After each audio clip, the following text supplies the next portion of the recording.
In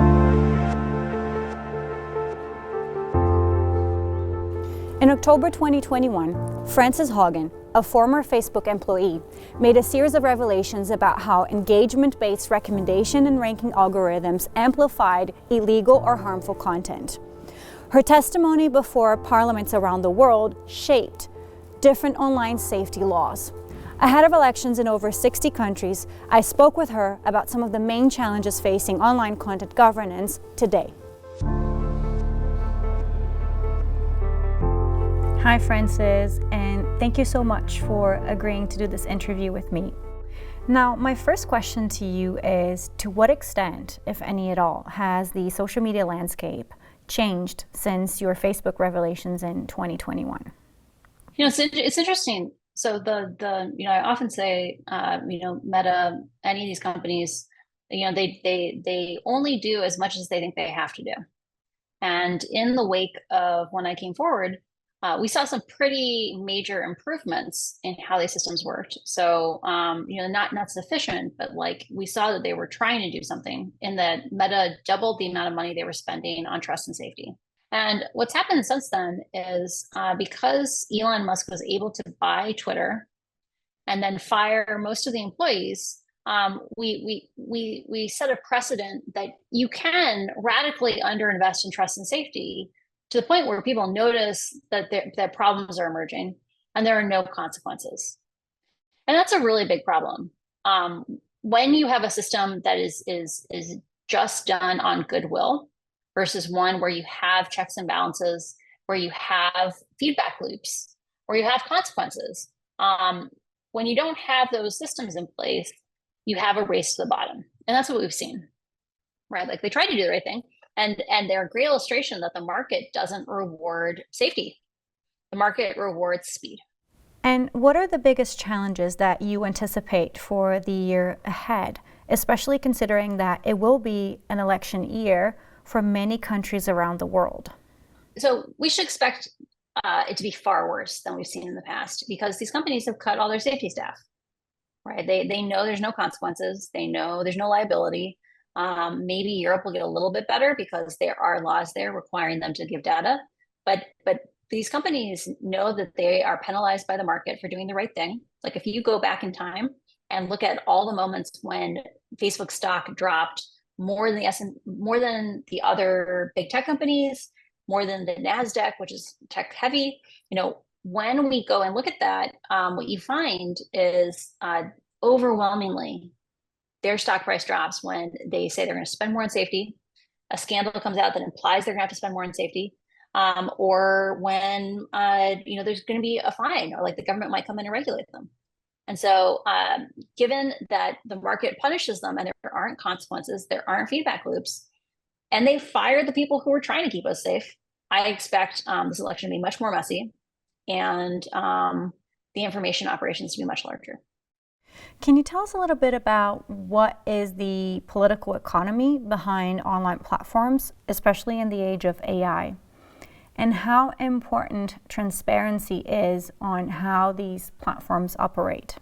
All of these systems fall under what I call opaque systems. So another way to put this is, we have a tangible economy and we have an intangible economy.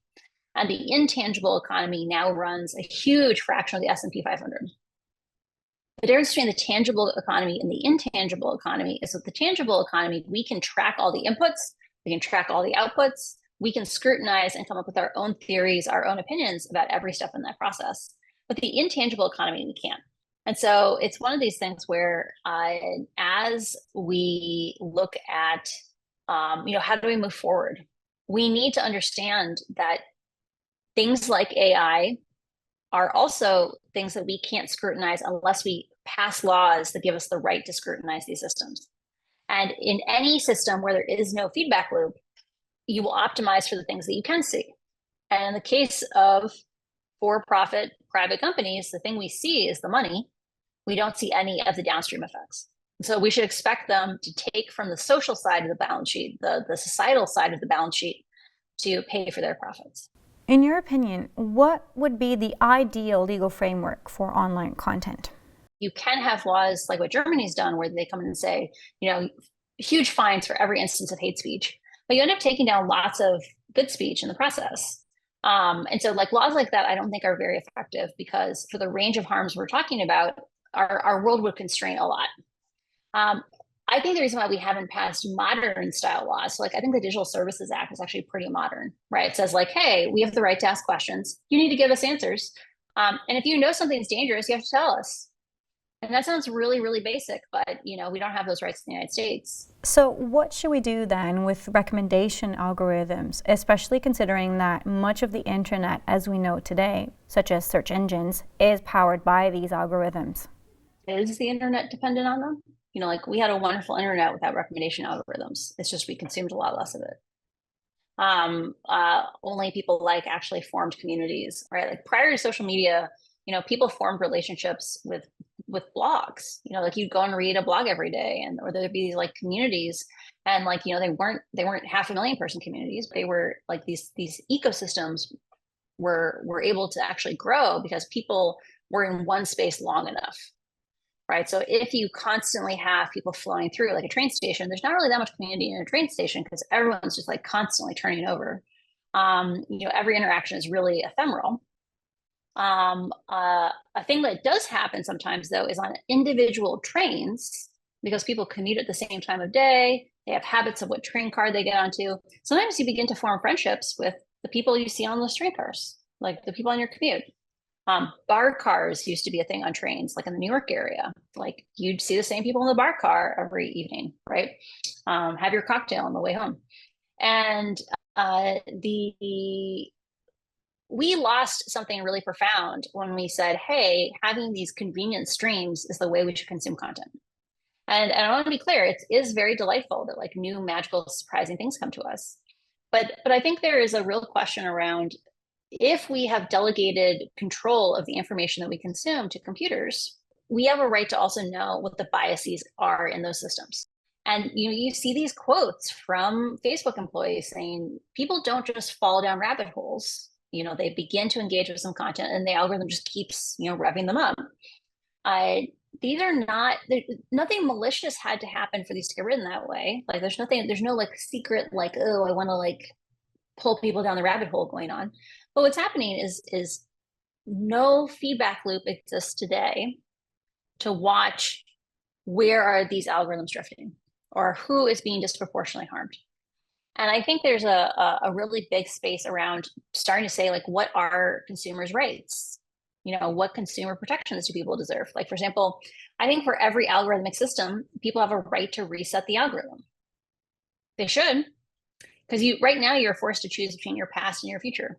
We are going to have to wake up to the idea that technology isn't neutral. Like one of the things I always point out to people is the people who have to actually act, who have to make decisions, are often the people who aren't spending the most time on social media. Or when they do open social media, they see a much cleaner, more pleasant, more lovely version, because most people they interact with are good at conflict. They don't post radical things. The less time you spend on social media, the less deep a rabbit hole you can fall down, right? Because the algorithm just doesn't know as much about you. You don't spend as much time. They don't have to dig as far deep into the catalog to find you your next piece of content. When you have such a different experience between the average person or the 90th percentile person and the person who actually has to govern the system, it's hard to get riled up about fixing it. So do you think that we should have the right to opt out from recommendation algorithms? So people should have the right to opt out. But right now, like we're in a situation where you can't just turn the algorithms off, right? So Facebook has, a study came out in Science last year that was like, oh, when you turn the algorithms off, it actually gets worse. And it's like, well, yeah, because like people have been getting opted into 500,000 million person groups for years, sometimes they didn't even know they had joined those groups. Someone else had invited them, they had clicked on a piece of content from someone else had clicked on, that kind of thing. When you have people in million person groups and you turn the algorithms off, those people get flooded. And so just saying people have the right to turn the algorithms off is different what I'm saying. I'm saying people should have the right to only get content they explicitly consent to. Right? People should have the right to be able to inspect the algorithms. Like this isn't just like seeing what factors they use. It's like researchers need to be able to understand the biases of them. For example, on TikTok, when the Gaza Israel conflict started spinning up, Hamas Gaza or Hamas Israel, whatever we're calling it, there was 35 times as much content posted that was pro-Palestinian as pro-Israel, and 110 times as much that was distributed. I'm not saying 35%, I'm saying 35 times. And the reason for that is, it's an asymmetrical conflict. People who know they can't invest as much physical world resources, like they don't have an army, they don't have much funding, they can invest people slamming social media with content. And so it's one of these things where we should have the right to see these things. Like, I worked on threat intelligence at Facebook, trying to catch bad guys, trying to catch people who were exploiting the system. And I think if the public had been aware during the election, there were 20 people looking for information operations going against 10,000 people in Russia and another 10 or 20,000 people in China, and maybe like 5,000 in Iran. Like, if they had known that was going on, I think they would be like, why are there only 20 people looking for this? If they'd been allowed to poll any of those employees and said, do you feel adequately resourced? No one would have said this. How can we have more transparency around recommendation algorithms, considering that these algorithms are powered by black box, often uninterpretable AI systems? All that was required of companies was every day you have to publish every post that got more than 10,000 views, right? Like, if more than 10,000 people see something, it's not private anymore. If they had to publish every post that got more than 10,000 views and include, this is how many views it got, this is the average amount of time that was watched on it, maybe a little bit more data. And then they had to give us a sample. So imagine you came in and said, so I'm picking out random pieces of content. This is also that was publicly shared. If something gets seen 1 million times, it's 1 million times more likely to be in my sample than if it gets seen once. That sample lets me know what world of possibility existed. Like, what could we have shown people? And then the sample of the most viewed content says, this is what the algorithm rewarded. And we need to stop thinking about, like, there's going to be a single magical regulator, or there's going to be a single magical report that these companies can put out, and that's going to keep us safe. Instead, we need to be saying, how do we make sure there are resources out there in the world such that independent journalists, independent advocates, academics, nonprofits, people can ask questions and surface issues. And so it's less a thing of saying, the algorithms need to have XYZ feature. It's like, no, we need to close the feedback loop, because there's a lot of different ways we can get from point A to point B. But the only way we're going to make sure that these systems aren't disproportionately rewarding anger or disproportionately rewarding conspiracy theories or whatever is if we can see that that's happening. So do you think that the requirement to issue periodic transparency reports in the EU's Digital Services Act will help us to better understand how these recommendation algorithms work? I do think it's going to help. It's one of these things where it's going to take time to be able to actually get it executed and out the door. And it's going to take time to build out, the ecosystem of people who understand how to ask questions of that data. That data is not currently available yet, right? So there's a lot of these things where we have to think carefully about what is it that we want and how we're going to make it happen. So is there a causal link between online speech acts and real-world harms? And if so, how do you think we can prove that connection? There's some very nice studies around when Germany mirrored their online laws to their offline laws. So they came in and said, hey, you're not allowed to call for violence against immigrants if you are printing a newspaper. Guess what? It applies to social media now. You can see visibly the drop in how much hate speech was posted, and you can literally see the drop in the data of assaults on immigrants. And so, we can't do, a true blind experiment, but there are some natural experiments that show pretty clearly that there is a connection between speech and violence. So this is one of these things where I think we're going to need an entirely different philosophy around how to live with these kinds of technologies. Like with a car, I can be an insurance company and decide I want to crash test that car. I'm going to spend $50,000. I'm going to buy the car. I'm going to crash it. Maybe I'll buy a couple of them and crash it multiple times, like from different angles. Do it from the side, front, corner, whatever. When it comes to social media, we don't get to run experiments on our own. And I think particularly for stuff like that, there's a really easy way we can know for certain right? Like if we had the right to run experiments on these platforms, we'd put in more stringent filters for hate speech, or we'd tune the current ones to be a little more aggressive. Like we're never going to get everything, and we're going to take down good speech as well. Like a thing I think you should look into is, for example, activists against violence against women all around the world have had their accounts taken down. So like when I say we could take down more hate speech, we're also going to take down stuff from activists. So like it's not free, but we could run an experiment where we said, hey, we're going to be more conservative. Let's just see if reports of violence go down. Right, but we're not allowed to run experiments on these platforms. And so I think one of the things that's going to change is that for pieces of technology that become social infrastructure, and that's what under the DSA, like when they say very large platforms, like that's like what they're basically saying. They're saying like if 10% of the EU is using this, it's become infrastructure. I think we're going to begin to have norms where we say, hey, if it's societal infrastructure, we have to be able to run our own experiments on it. And we can come up with a protocol. You can limit how many we can do a year.